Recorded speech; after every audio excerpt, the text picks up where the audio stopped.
Hi, my name is Solo P1 and today we're going to be talking about the 2018 Money in the Bank ladder match, and it was last night, early this morning UK time. It was on the 18th of June and it was a good pay-per-view. Out of 10, if I'm going to talk before I start getting into it, I'll give it about 7 out of 10. It was a decent match. I thought the best match of the night was probably the Elias match. Elias versus Seth Rollins for the Intercontinental title. But the women's ladder match, Money in the Bank match, that was a close second. And third, I'd probably put Ronda Rousey and Nia Jax. They both surprised me. I always knew that Ronda Rousey was a good athlete. And the only thing that was my concern about Ronda Rousey is the fact that she always used to smile a lot. But last night at the pay-per-view, not so much. It was down to business. I think it was starting when the Raw last week, when she was talking about that she's freaking Ronda Rousey, and she started getting into Ronda Rousey mode the way she is in the UFC, and I thought from then that was a turning point. But Nia Jax, hats off to Nia Jax, she played the perfect heel. But I'm not going to really get into that now. I'm going to start from the beginning. I'm not going to include the show before the pay-per-view, the kickoff show. To me, that's not part of the pay-per-view. It was Carl Anderson and Luke Gallows versus the Bludgeon Brothers. Bludgeon Brothers won that one, and there was another match, but I forgot what it was. But the main pay-per-view really started with the first match, which was Daniel Bryan versus Big Cass. So I'm going to start from that. Nothing much to talk about really. I think out of all the matches on the pay-per-view, this one was probably the most predictable. Probably the most predictable. Big Cass, like I said, I'm a review on my predictions. Big Cass to me, just a long strip of piss. That's what we could say in the UK. Big, tall, lanky strip of piss. That's all he is. He's nothing without Enzo. Enzo was the money.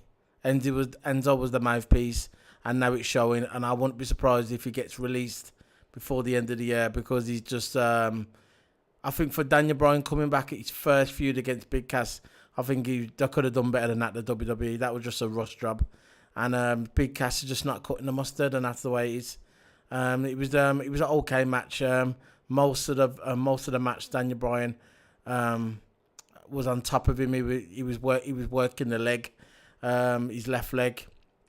Yeah, it was his left leg, and he kept working his leg all the way through the match. And in the end, Daniel Bryan got the submission. Not really an interesting match. It was just one of those matches you just couldn't wait for it to get over. And it's not to finish. It's not Daniel Bryan's fault. It's just the guy who he's with. I just think Big Cass is he's just a waster. That's all he is. He's just a waster. And that match was over. Daniel Bryan. But one thing I say that when I was before the pay-per-view started on my prediction show, I was saying Daniel Bryan is probably not as popular as he was, but I'm going to eat my words for that night, because Chicago went mad for Daniel Bryan. They was all over him. They loved him. The crowd was going, yes, yes, yes, movement. And I ate my words, because before the pay-per-view, on my prediction show, I was saying that Daniel Bryan's not as popular.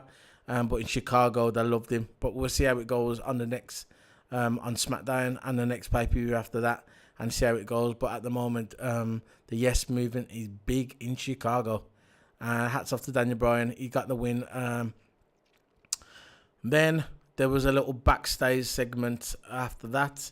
It was with the New Day. New Day was in the back drinking water, getting ready, preparing for the match like Rocky would, getting ready for the match. We still didn't know at that time who the person who New Day was gonna pick for the Money in the Bank. We didn't really know. They kept that a secret to the last minute, just before as the entrance really. But anyway, there was a backstage segment with Kevin Owens. He came in, he had a bag in. He said, "I'll come here bearing gifts to New Day." New Day goes, "Oh, okay." He comes out, he opens the bag and it's pancakes. The New Day flipped, they loved it. They go, yeah. Started jumping around, saying pancakes. But Kevin Owens is He's always got an agenda. He doesn't give people stuff for nothing. So then he dropped the question. He says, so which one of you guys are going to be in the Money in the Bank? Which one? And then they clocked on when Kevin Owens started asking the question, which one of you guys are going to be in the Money in the Bank? And they knew they weren't having it for, we're not going to tell you that. We're not going to tell you that. And they started calling Kevin Owens an idiot. And Kevin Owens said, I'm not an idiot. Come on. I came bearing gifts. And then obviously he dropped the question. Then he says, I've got some Canadian maple syrup to go with them pancakes. And I started jumping around. And that was that segment. It was okay, the segment. Kevin Owens, up to his old tricks. You know what he's like. He don't give people stuff for nothing. There's always an agenda behind Kevin Owens. And that's what I like about him. He's a great character. Maybe it's not everybody's cup of tea, but I like Kevin Owens. Very entertaining. He always makes me laugh. And the New Day made me laugh as well. They don't usually make me laugh. I'm not really a big fan of the New Day. But that segment was okay. So, we'll move on. Now, before I get into this, I think the match of the night, like I said, is Elias. My opinion was Elias and Seth Rollins. That match blew the roof off from the beginning of the match to the end. What a match that was. Elias, I've always loved Elias. If you watch my videos, my previous videos on my wrestling, WWE, I've always said I've loved Elias. Seth Rollins is good as well, very great wrestler. But Elias, what a match from him. He come out, he started with the crowd, he started singing, doing his same old shtick with his guitar. He was in Chicago and he goes, well, Chicago. He goes, I'm not gonna do a show in front of you guys. He said he called them a bunch of scumbags, which was a bit funny, and he put his guitar down and he says, right, I'm not gonna do it, you don't deserve it. Then Seth Rollins' music hit. Seth Rollins came in. They started the match from the beginning. As soon as that bell rang, both of them together was it was amazing. The chemistry between them, brilliant. It was brilliant. There was one part of the match, what I really liked. It was like Seth Rollins was jumping. It was going on top rope. Elias was on the floor, and Seth Rollins obviously hurt his knee. Was selling his knee basically most of the match. He jumped off the top rope, and Elias put his knee up, and obviously Seth Rollins landed on Elias's knee, and then it just started building up from there. It was outside. Seth Rollins and Elias was going back and forwards. Elias grabbed him, threw him into the barrier, then threw him into the metal stairs, then threw him in the ring. Elias jumped on top of the top rope, done like a Macho Man Randy Savage elbow onto Seth Rollins. Seth Rollins bounced back and forwards. You never knew who was going to win. It was one of those matches you think, oh, who's going to win? And, I didn't even know who was going to win. He was going to be Elias. He was going to be Seth Rollins. They was going back and forwards. It was the instant classic. But in the end, Elias tried to roll, give take Seth Rollins down for a pin. Seth Rollins reversed it, grabbed Elias's jeans, gave him a roll up, and held his pants to get the match. It don't matter how he won. If he cheated, it doesn't matter, because Elias would have done the same. Well, the fact of the matter is, it was an instant classic. I loved the match, and I could watch it again and again. It was one of the matches. The only thing that I'm a bit worried about is if WWE kill it, because when they get a good thing, WWE, they got a habit of just killing it. They're like, that was the instant classic. That's the instant classic. What we'll do, we'll book the same match but on Raw. So all them guys that pay for the pay-per-view, pay for the network, who watch that instant classic match, then the people who haven't got the network, who never pay for the pay-per-view, they're going to get to watch it free on Raw. So I just think, and then next week they'll probably have another match, and they'll just take the magic away from the match they had at Money in the Bank. That's what WWE have got a habit of doing. I hope they don't do it. I hope they don't fight each other again till SummerSlam. Let it build again slowly, and then hopefully maybe that Elias gets the win at SummerSlam to finally get the goal that he wanted for a long time. He's been on the main roster now for over a year. He's been flawless. There's no chinks in his armor. Elias, he's ready. He's like a throwback. If you would have stuck him in the 80s or the 90s or whatever, or early 2000s, he still would have got over the crowd. You got some wrestlers just got it. Hats off to Seth Rollins as well. What a great athlete he is. He's every guy he jumps in the ring with, he just makes him that much better. So hats off to Seth Rollins as well. And yeah, it was a great match. So hopefully WWE don't kill it on Raw and get a rematch going again and say, yeah, we're gonna put Seth Rollins versus Elias again and just kill it. And then the week after again and again and again, rinse and repeat. We don't want that. Just leave it now and let it build again to SummerSlam and see what happens from there. And now, on to the women's Money in the Bank match. To me, this was the second match of the night. A close second. My second favourite match. It came in, it was Alexa Bliss, Charlotte, Amber Moon, Becky Lynch, Natalya, Lana, Sasha Banks. All the women got a big pop, deservingly. Sasha Banks was brilliant in the match. Amber Moon was excellent in the match. Natalya done her thing like she always does, the creepy heel coming behind, taking advantage, getting the ladder, trying to climb up there. See, my pick for this was Natalya. It never worked out that way, but I thought maybe Natalya would have got the briefcase and then cash in on the Ronda Rousey and the Ronda Rousey and Nia Jax match. It didn't work out that way. That's just the way it is. I predicted it. I thought it was going to happen. It never happened. Move on. It was a great match, all of them. Even Lana had her stuff in there. Lana, in one part of the match, Lana gave the Rusev, his finish-off move. I forgot his called now. He gave him his finish-off move to Alexa Bliss. That was entertaining. That was a good match. That was good. And Naomi and Amber Moon had their little thing. They was throwing each other on ladders and jumping up. Even one time, what's her name again? At one time, she jumped. What's her name again? What I just said. I forgot her name. What's her name now? Oh, I forgot another one. It goes up with the Usos. How can I forget her name? I'm doing the review and I'm forgetting her name. But anyway, she jumps off the rope and she jumps over the ladder in the splits and lands on the ladder. That was a great move from her. Yeah. With Amber Moon and her, they was having a feud. Becky Lynch, I thought at one time Becky Lynch was going to grab it. It didn't work out that way. I thought Becky Lynch was going to win it. She had a hand on it. She unhooked it. And I thought, yeah, she's going to win it, but she never. It was, it was a shame. It never happened for her. The crowd was behind Becky Lynch. Charlotte, the one time we had Charlotte and Becky Lynch. You had Charlotte and Becky Lynch in the ring and they both had the ladder. And the crowd was egging on Becky Lynch to win. And you could see Naomi, that's it, Naomi. You had Naomi, I had to look on the flipping computer. Naomi, how could I forget Naomi? One of the best wrestlers in the WWE, and I forget her name. I can't believe that's what happens sometimes. One of them people make mistakes. It's one of them.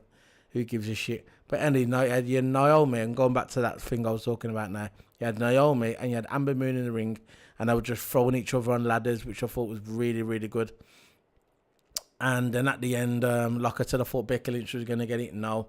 Lana picks up the biggest ladder in the flipping, in the stadium. It was a 15, 20 foot ladder. She opens that up in the ring, climbs it up. I thought Lana was going to get it. But at the end, it was down to Alexa Bliss. Alexa Bliss grabbed the briefcase and won Money in the Bank. I'll never ever thought that Alexa Bliss was going to win it. She just came off a title reign, which lasted quite long, and she lost at WrestleMania versus Nia Jax. And I never thought that she was going to win that Money in the Bank. Well, she did. So hats off to her. Did she deserve it? Who else deserves it, I guess? Who deserves it? All the women in there deserved it. They all put up a good fight. And I know people say, wrestling's not real, but it doesn't matter. People get hurt. And I know there's a few sore bodies in the morning after that match. And that, to me, that was a close second for the best match of the night. A close second. For me, it was better than the men's. I'm going to get into the men's later, but to me, that was better than the men's match. Hats off to all the women. They've done great. It was great. That surprised me, I tell you. On to the next match. I I'm going to go through this very quickly. It was Jinder Mahal versus Roman Reigns.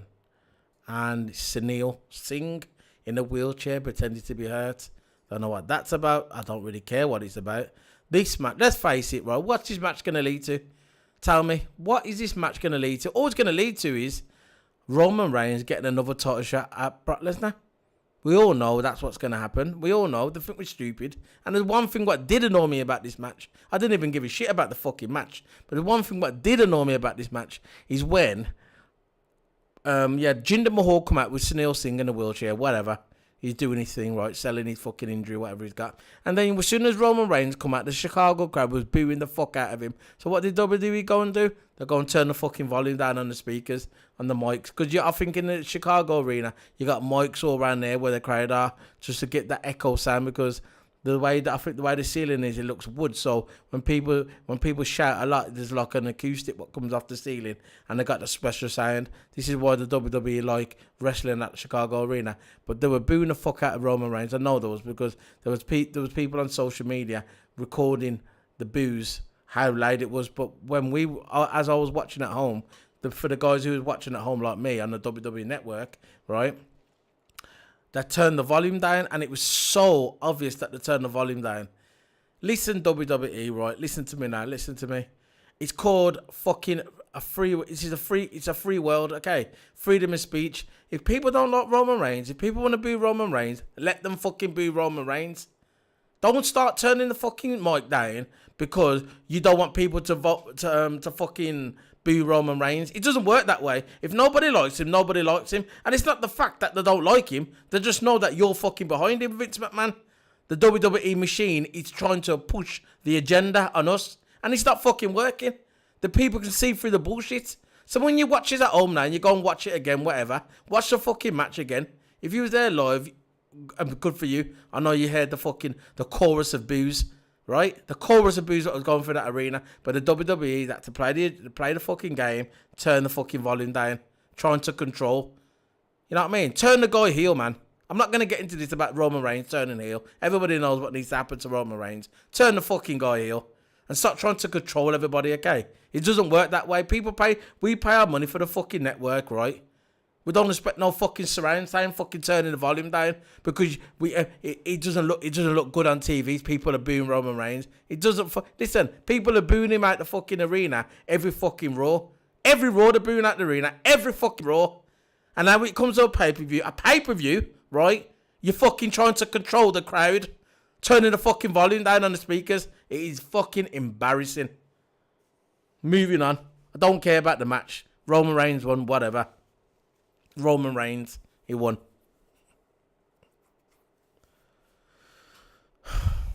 And who gives a shit? On to the next match, Asuka, Carmella. Another match, but nobody gave a shit about. But I'm going to talk about it. I'm not going to go into it. I'm just going to tell you what happened at the end, really. They came in, Asuka was fucking selling it for Carmella because Carmella can't wrestle. She comes in and does a little thing. Fabulous, come on. Don't get me wrong, when Carmella come in, when she was with Big Cass, and she was with Enzo, I thought she was cool, you get me? She come down from Staten Island. She was cool chick. She used to wear the flipping baseball cap. She's come down with the army trousers. And all of a sudden now, she seems like she just turned into a diva. As soon as I stuck her on that fucking Total Diva show, which is fucking horseshit, and I don't even have to watch it to know it's horseshit. I'd never watch that show. But as soon as I stuck her on there, they gave her fucking new lips. And now she looks like a fucking diva. Selling out, just like they done with fucking Paige. Paige coming, this goth girl from England. Fucking loved the Paige I did back in the day. I loved that. And what did they do? They stuck her on Total Divas and turned her into a fucking diva. And look what happened to her now. Fucking useless. General manager. But she'll be coming back, hopefully. And when she does come back, when Paige does come back, please come back as the original Paige, not as a fucking diva. And this is what they're doing with Carmella, diva. Why do you have to make all the women the same? Why can't you make all the women individual? And I'm telling you now, there's another girl what I like as well, Ruby Riott. She wasn't on the pay-per-view, and I can see her doing it with that. She's Ruby Riott, a bit like Paige. She's got that kind of rocker thing going. She's got the tattoos, got her hair shaved up. She looks different. What's wrong with looking different? Tell me. What is wrong with looking different? But not the WWE. They have to push the agenda and try and make everybody the same. Divas. They say they got this new revolution, my fucking ass. Anyway, You had Asuka selling for Carmella because Carmella ain't got a clue how to wrestle. She's in the ring, and all of a sudden, this fucking person pops out. She got a mask on. He or she, whatever. Right? I thought it was a she, whatever. And then it was dressed as Asuka. She had the Asuka mask on, the Asuka robe. Asuka starts standing there like a flipping nimwit, looking at the person like that. Asuka looking at the person. Who's that? Who's that dressed as me? Who's that dressed as me with a mask? Do I know this person? Like a fucking nimwit. And all of a sudden, right, fucking the person pulls the mask off, and it's James Ellsworth. The crowd fucking popped. Fucking hell. One of the fucking pops of the night. James Ellsworth. He's back to try and get Carmella over because Carmella can't get over herself. So they've brought the chinless James Ellsworth back. I do like James Ellsworth. He's funny, but they've brought him back to try and push Carmella a bit because obviously she can't flipping push herself. That was it. Distracted. Carmella kicks Asuka in the head, gets a pin. 1, 2, 3. That match was over. Now we're moving on to the AJ Styles match. Now, AJ Styles is my favourite wrestler, okay? He's like the Shawn Michaels of the now, okay?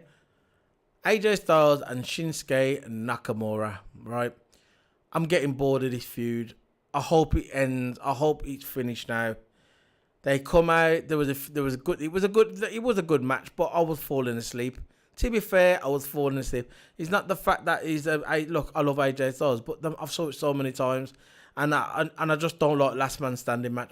It would have been better if it was a no count anywhere, whatever. They can pin anywhere, and they can probably fight backstage, end up in the back in the dumpster or in the toilet fighting, whatever. But the last man standing match is just boring. Constantly hearing the referee counting 1, 2, 3, 4, 5, 6, 7, 8, 9, 10. Again, 1, 2. It was just giving me a headache. I was falling asleep. And look, there was a few spots in the match. Fucking Shinsuke Nakamura put AJ on the table, done the Kinshasa, and ran across the 2 tables, and the 3rd table gave AJ Styles the Kinshasa. That was a good move. That was okay. AJ, and also brings AJ in the ring. He puts AJ through the table. AJ is still scuffling outside, and AJ gets a chair, starts hitting Shinsuke with a chair. Shinsuke's there begging on his knees, saying, AJ, please don't hit me. Please don't hit me. Please don't hit me. And AJ walks forward, and he gives AJ the low blow, and all the crowd was going, whatever. Boo. And, yeah, whatever, man. And then AJ Styles does his thing, gives him the Styles Clash. He gets up after that, starts scuffling again. AJ gives him the Styles Clash off, which I thought was good. Gives him the Styles Clash off the metal chairs, the metal stairs onto the ground, and then he gets back up. AJ Styles jumps in the ring, leaps from outside the ring onto Shinsuke Nakamura with the AJ phenomenal forearm. And obviously the referee counts again. 1, 2, 3, 4, 5, 6, 7, 8, 9, 10. AJ wins, and the match was over. AJ wins, and please, I don't want these two to fight again. I think AJ should try and get another. It's like they should move him on to a new opponent, maybe Samoa Joe. Them, like, you know, they know each other well. They wrestled on the Indies together. He was Samoa Joe's best man at his wedding. Samoa Joe was AJ Styles. I think it was AJ Styles' best man was Samoa Joe at his wedding. The best friends. The chemistry is brilliant between them when they wrestle. They was on TNA together. They was on the Indies together. There was on New Japan. They wrestled everywhere together. So them two in the ring starting a feud. That would be pretty good, maybe to lead up to SummerSlam. But the Shinsuke Nakamura, obviously the WWE haven't got faith in him. The WWE, I don't know where Shinsuke goes from here. I don't know, but I don't really fucking care, to be fair. I'm just whatever. AJ Styles has had that title for about a year now. I think he won it last Money in the Bank, if I'm correct. I don't know. If I'm wrong, just put it in the comments below. If I'm wrong about that, I'm sure he won it last Money in the Bank. But anyway, AJ is a champion. He retained his title. He's the man, the phenomenal AJ Styles. Now, This match is my third favourite match of the night. This could have been a second, but I put it third. It was Nia Jax defending a woman's title, Raw Women's title against Ronda Rousey. And let me tell you something now, yeah? Ronda Rousey is a fucking badass. So was Nia Jax. Nia Jax played the perfect heel. The way they started the match, Nia Jax was throwing Ronda Rousey around. Ronda Rousey was selling her ass off. She's beginning to learn the ropes now. She's homing in on her craft. And I always thought that she was going to do it anyway. I always thought she was going to improve very, very, very quick because she's a natural athlete from UFC. There's a lot of crossover athletes who came like from basketball and MMA fighting. You had like Ken Shamrock. He came up from the MMA world and he was perfect. He was good in the WWE. Ronda Rousey came over here and she's doing good. The only thing what was my problem with Ronda Rousey was that smiling. I couldn't take the smiling. But apart from that, I thought she was brilliant. And that match was brilliant. It shocked me. I thought it was going to be okay. I weren't so sure about it, but I'm telling you now, that match was brilliant from the start to the end.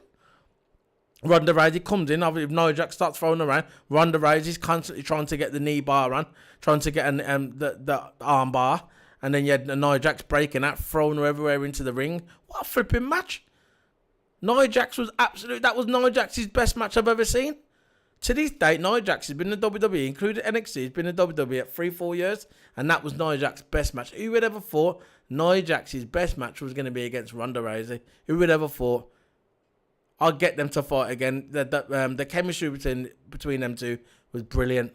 But as the match was going on, Ronda Rousey looked like she was out of it. She was selling it good. She got on the top rope, Ronda Rousey, first time. I thought she was going to fall. She kind of slipped a bit at the top. She kind of nearly lost the balance. She jumped off the top rope onto Nia Jax. That was a good move. And also, when she done that judo throw, that was good as well.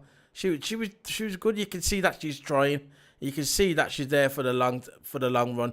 She's not just coming for a payday. It's not like she needs a payday. You can see that she loves wrestling, and she's really improving. And I think by the end of the year, she's going to be wrestling people like, even before, she can wrestle people like Sasha Banks, all them, Charlotte Flair, all them. She's brilliant, man. I give her hats off to Ronda Rousey and Nia Jax as well. Both of them equally as good that night, and the chemistry between the two is brilliant.